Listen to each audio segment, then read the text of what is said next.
दिन रात हनुमान चालीसा सुनाई गई और उस टाइम पर मयंक वहाँ पे रहा करते थे। निखिल अपनी जॉब पे जाते थे और निखिल जब भी वापस आते थे वो बहुत डरे डरे रहते थे शुभम से, क्योंकि वो एक नॉन बिलीवर थे और उनके सामने एक ऐसी चीज हो गई थी जिसका उनके पास जवाब नहीं था। तो शुभम के जो पापा थे वो इस बार जब वापस आए तो एक बाबा को अपने साथ लेके आए। वो जो बाबा वहाँ पे आते हैं वो उस फ्लैट में एंट्री मारते हैं और फ्लैट में आते ही सीधा एक ही चीज़ बोलते हैं कि तुम तीनों तो यहाँ पर गलत आ गए, मतलब यहाँ पर कुछ ना कुछ तो दिक्कत है। शुभम से पूछते हैं कि शुभम क्या हो रहा तेरे साथ, मुझे बता। तो वो बाबा को बताना शुरू करता है कि बाबा आज तक मेरे साथ ऐसा नहीं हुआ, मुझे अजीब से करंट लगते हैं, उसके बाद कान के पीछे से पसीना आता है और मैं घड़ी की एक एक आवाज़ को सुन पाता हूँ। मतलब मुझे ये नहीं पता चलता कि मैं अपना आपा कब खो चुका हूँ। और फिर मेरे दोस्त मुझे बताते हैं कि मैं पोजेस हो गया था।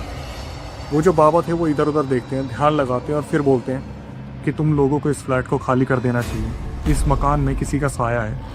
मयंक पूछना शुरू करते कि बाबा क्या है यहाँ पे, कौन सा राज है ये जो ऑनर हमसे छुपा रहा है। तो वो बाबा बताते कि यहाँ पर किसी लड़की की आत्मा है जो बार बार शुभम को प्रोसेस कर रही है।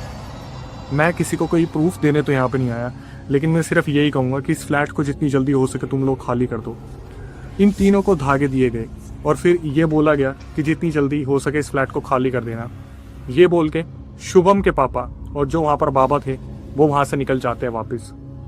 ये तीनों यहाँ पर रह रहे थे और बहुत ही जल्दी ये लोग ये सोच रहे थे कि हम ऑनर को अब पैसे नहीं देंगे, जो सिक्योरिटी का अमाउंट दे रखा है वो हम रेंट में एडजस्ट करवाएंगे और कैसे भी अपना रेंट वगैरह पैसा वैसा वसूल करके हम यहाँ से निकल जाएंगे।